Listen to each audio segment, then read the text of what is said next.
এই জীবনে বেঁচে থাকার কারণ যে তুই, স্বপ্ন অধরা রয়ে যেত না থাকলে তুই।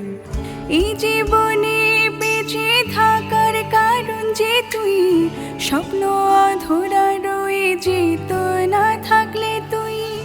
আমার পৃথিবী পুরোটাই তোকে ঘিরে, জীবন চলার পথে দেখছি ফিরে ফিরে। আমার পৃথিবী পুরোটাই তোকে ঘিরে, যাপন পরিক্রমায় দেখছি ফিরে ফিরে।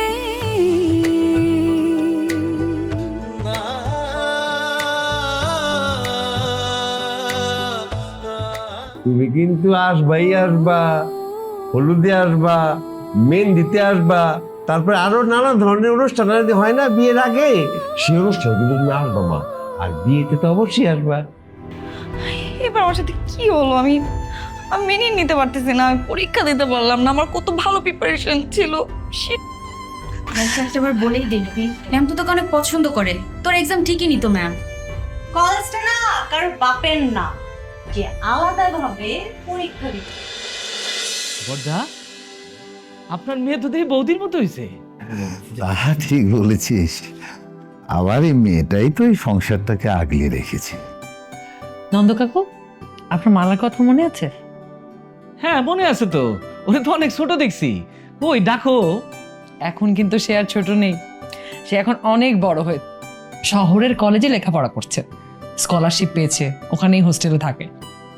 আরে দেখো কিভাবে দিন কেটে যায় না, আসলে আমরা বুঝতেই পারি না পোলাপান কিভাবে বড় হয়ে যায়। ও মা, তো আমরা বড় হব না?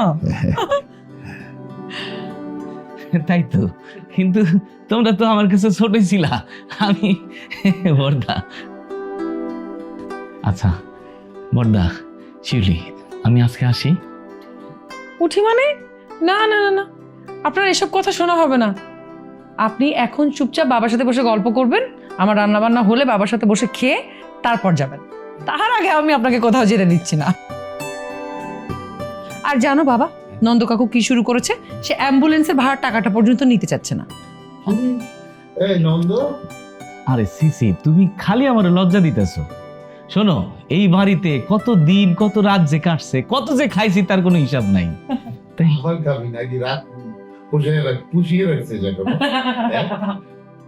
ঘরে তো চাল নাই, দুপুরে রান্না করবো কি দিয়া?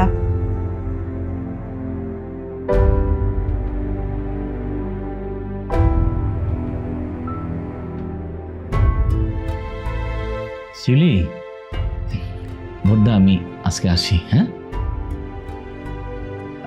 না কিচ্ছু খাবো না। শোনো, তুমি আরেকদিন রান্না করবা, আমি আইসা পেট ভরে খেয়ে যাবো, ঠিক আছে? কাকু, এক কাপ চা খাবেন না? না না, আজকে থাক, তুমি একটু আসো, কথা আছে। হ্যাঁ বড়দা, আসি।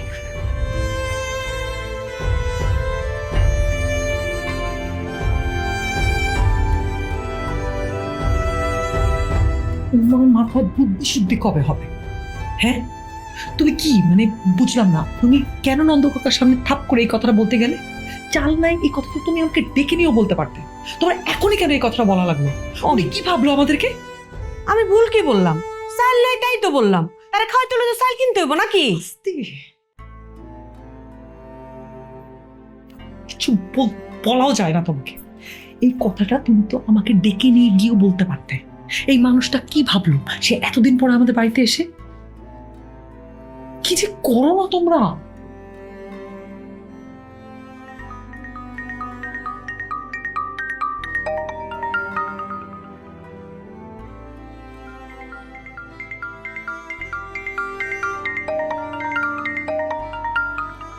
হ্যালো শিউলি, হ্যালো শর্মা। আজ আসলা না? ও সরি সরি, আসলে যেটা হয়েছে সেটা হচ্ছে বাবা না কালকে রাতে অনেক অসুস্থ হয়ে গিয়েছিল, বুঝতে পেরেছো? হ্যাঁ হ্যাঁ, বাবাকে নিয়ে হসপিটালে গিয়েছিলাম এবং রাত্রেবেলা হসপিটালে থাকতে হয়েছে, এই জন্য আমি আজকে আসতে পারিনি। আমি খুবই সরি আপু। ও বলো কি? না না, অসুবিধা নেই, আমি আসতে হবে না। হ্যাঁ না, তোমাকে আর আসতে হবে না। আর আসতে হবে না? হ্যাঁ, আসতে হবে না।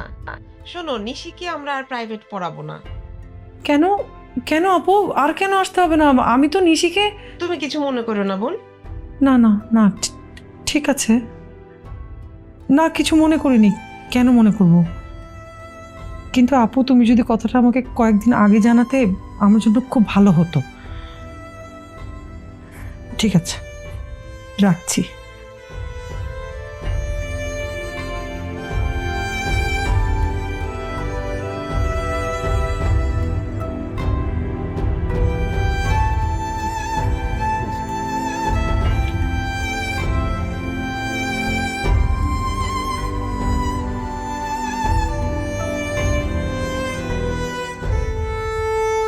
এক কাম কর, ওই নতুন যে অ্যাম্বুলেন্সটা আছে ওইটা লয় বরিশাল জায়গা। হ্যাঁ হ্যাঁ, ওই যে দয়াময়ী ক্লিনিকের সামনে। ফোন দে তুই। আচ্ছা ঠিক আছে, রাখ। বাসার এই অবস্থা আগে বলবো না? হ্যাঁ, বললেও তো পারতা। টাকা পয়সা যদি লাগতো তাহলে আমরা বলতা। কিছু মনে করো না, আমি যদি কিছু টাকা দেই। না না কাকু, লাগবে না, আমি তো টিউশনি করতেছি, টিউশনি করে হয়ে যায়। তুমি টিউশনি করো? তাহলে তো খুব ভালো হইলো। তুমি আমার সাওয়ালটার পড়াও না? তাই নাকি? অবশ্যই পড়াবো কাকু, কেন পড়াবো না? এটা রাখো, আমার নাম্বার আছে, ফোন দিয়ে বাড়িতে আইসো। আর পরে টাকা নিলে তো তোমার কোনো সমস্যা নেই, তাই না? না কাকু। আচ্ছা মা, আমি তাহলে আসি। ঠিক আছে।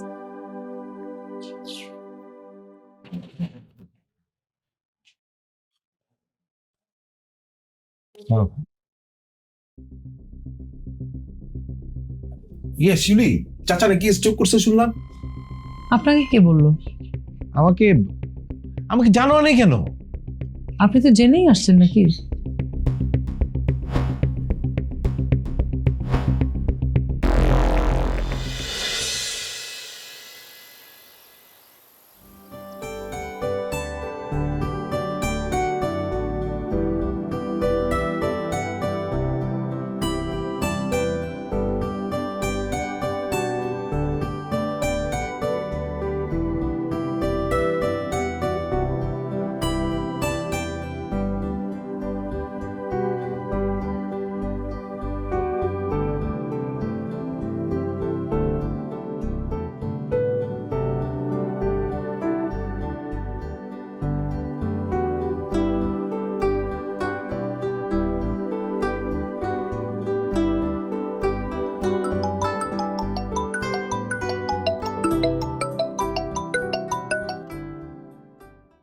কি খবর তোর?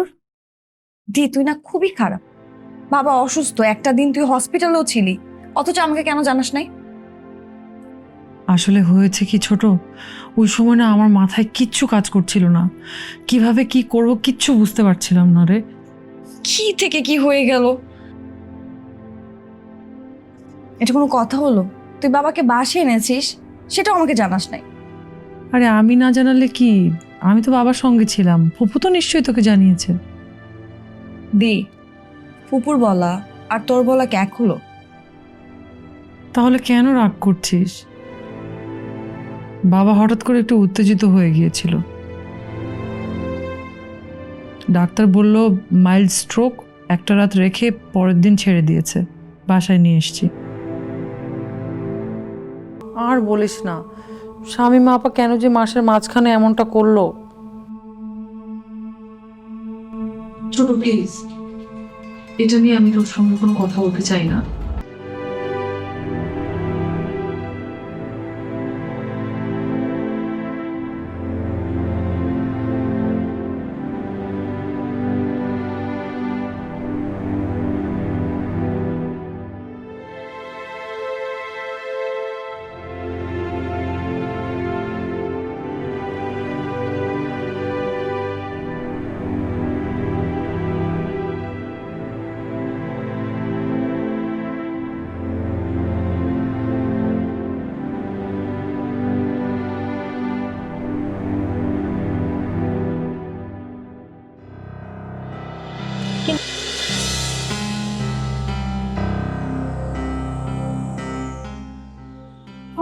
মেজাজটাই খারাপ হয়ে গেল।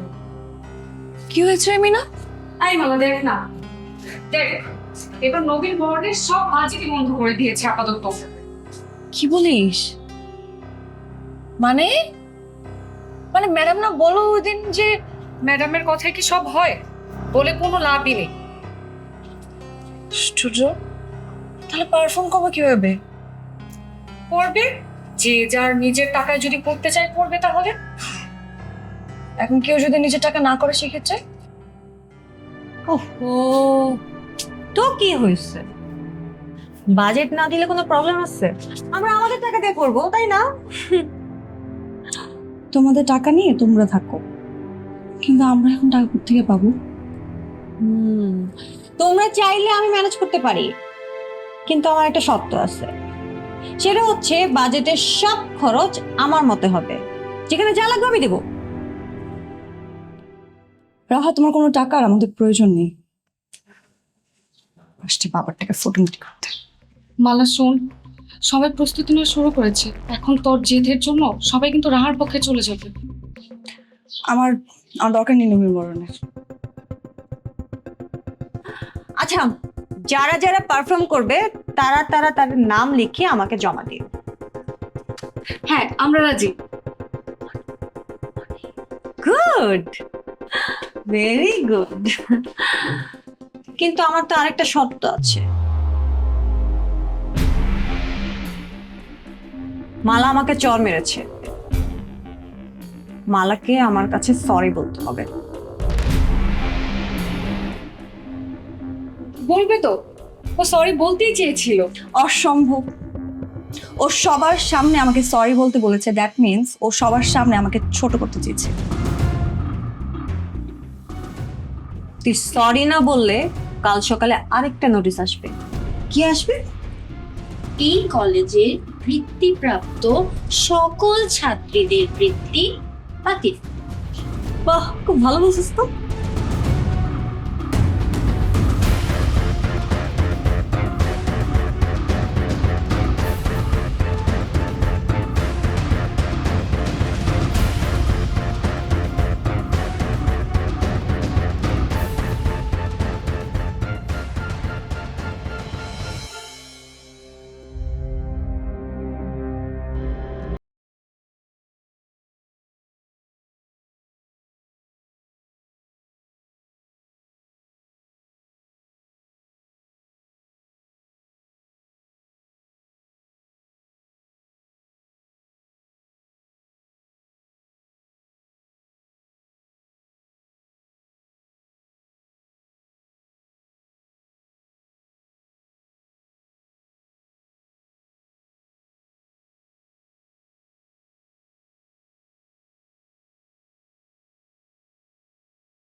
কি রে, কবে থেকে এই ব্যবসা করস?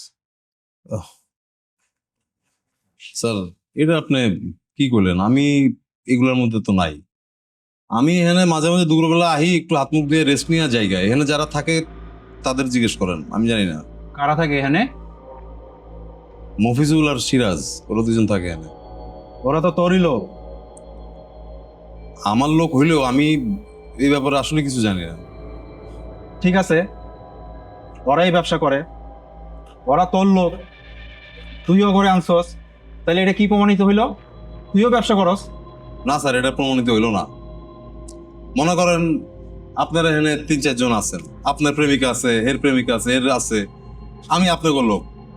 ব্যাপারটা তো এরকম না যে আপনাকে প্রেমিকা এখন আমার প্রেমিকা, তাই না? ছাপ, এত কথা বস কি লিগা? স্যার আমি বুঝতে পারতেছি আপনারে দিয়া এগুলি কে করাইতেছে। যা বুঝবি চুপ করে থাকবি, কথা কম কবি। স্যার আপনার লগে আমার এতদিনের সম্পর্ক, যখনই ডাকছি, যেই কাজে ডাকছি আপনারা আমার পাশে দাঁড়াইছেন, এক লগে কাম করছি আমরা। এখন হঠাৎ করে কি এমন হইলো যে আপনারা সবাই মিলে আমার পিছিয়ে এরকম উঠা বেরো লাগলেন? তোর অপরাধ, তুই কোনো কথা শুনস না, ধর্মই করস। আমি আইনের লোক, আইনের হিসাবে চলি। তুই থানায় যাবি, মুসলেখা দিবি, আর ওকে দুইজন আমার লাগে দেখা করতে করবি। ওরা যদি 24 ঘন্টার ভিতরে আমার সাথে দেখা না করে, তাহলে কিন্তু আমি তরে ধরবো।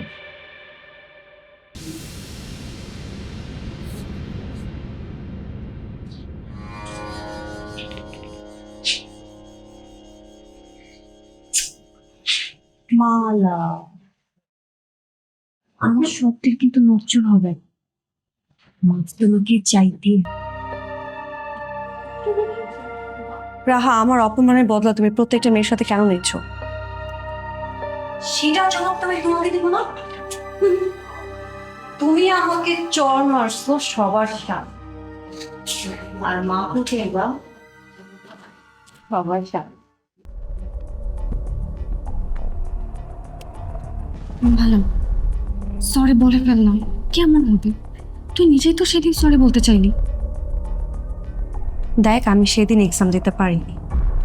আমার এক্সাম না দেওয়ার পিছনে কোনোভাবেই যদি রাহার হাত থাকে, ও যদি এটার কোনো কারণ হয়ে থাকে, আর সেটা যদি প্রমাণিত হয়, তাহলে মাফ চাওয়া তো দূরের কথা, উল্টা আমি দুইটা কষে চড় মারব। মাথা গরম করিস না। দেখ, এই কলেজে অনেক মেয়েরা গরিব, অভাবী, বৃত্তি পেয়ে পড়াশোনা করতে এসেছে। এখন তোরা রাহার দ্বন্দ্বের জন্য যদি এটা বাতিল হয়ে যায়, একটু ভেবে দেখ। আমি বুঝলাম না মিনা, এখানে দ্বন্দ্ব কিসের? কিসের দ্বন্দ্ব? তুই কি বুঝতে পারছিস এখানে রাহা প্রত্যেকটা মেয়েকে ওর হাতের ইশারায় নাড়াতে যাচ্ছে? ওর বাবা আমাদের এখানে ফান্ড দেয়, দ্যাট মিনস এই না আমাদের সবার মাথা কিনে নিয়েছে। ওর বাবা যেভাবে বলবে, ও যেভাবে বলবে, আমরা সেভাবেই চলবো। এখন ও যা বলবে সেগুলো চলবে না। প্লিজ আমাকে কিছু বলিস না তোরা। ঠিক আছে, তোর যা ইচ্ছা কর। আই চল সবাই। I'm sorry, Raha.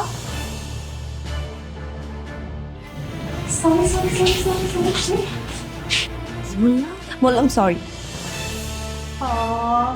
বলছো একটু ভালো মতো বলো না, মজা নিয়ে বলো না, মজা নিয়ে বলো, মজা লাগতেছে না, একটু মজা নিয়ে বলো না। এটা একটা অসম খেলা। এই খেলায় আমি অথবা আমরা কেউই রাহার ক্ষমতার কাছে পারবো না। দুঃখ, কষ্ট, যন্ত্রণা, বিরহ এসব হচ্ছে আগুনের মতো, ছাই চাপাতি রাখলেও নেবে না, বরং জ্বলে উঠবার জন্যই অপেক্ষা করে।